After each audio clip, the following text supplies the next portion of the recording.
Hello and welcome to my channel. So today we're going to be repairing this wheel on the Mustang. Unfortunately, I did pick up a naughty screw.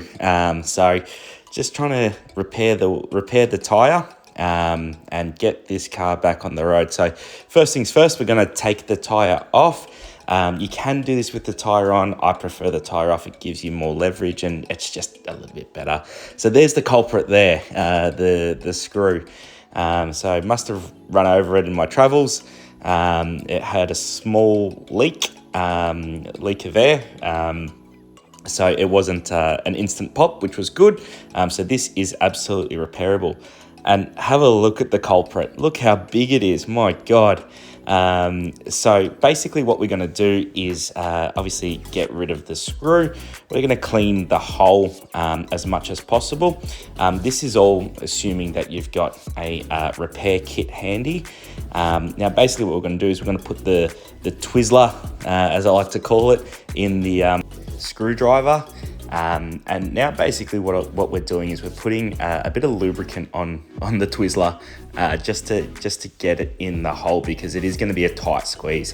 We're going to bend it over the little screwdriver and we're going to force it in. Now the idea is to get it about 2/3 of the way in. On the kit that I've got, it does actually stop you from going any further than that. However, yours might be different. So you can see, you can see on the screwdriver there, once you get to the base of the wheel there, that's going to stop allowing you to push it any further. So it's about 2/3 of the way, to 2/3 of the way down, to get that. Now, basically what we're going to do, we're going to squash that in as again, 2/3 of the way down. And then what we're going to do is we're going to now remove it. So in, I guess, one foul swoop, we're going to take that out. Now, the idea here is not to twist, just ease it off normally and just pull it out using strength. Do not twist there, because you will leave air pockets. We're going to cut off the excess here with our knife. You can see a little bit of lubrication still on there. And we're going to try and even that out so that we can see the hole and see if there's any air pockets in there, which we can't. Now what we're going to do is we're going to pump up the tire again and get that going again. So once the tire's pumped, what we're going to do is we're going to put soapy water. So I've got a little bit of water with dishwashing liquid in there, but you can just use soapy water.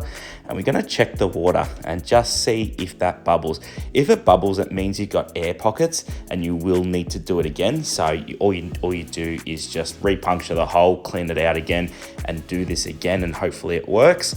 But if it doesn't bubble up, it means that it is sealed, and it should be all good to go. So as you can see, it didn't bubble before.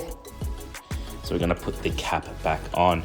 Now, it is a detailing channel, so I did take the opportunity to clean the inside of the wheel and the wheel arch. Thanks for watching. If you could please like, comment, and subscribe.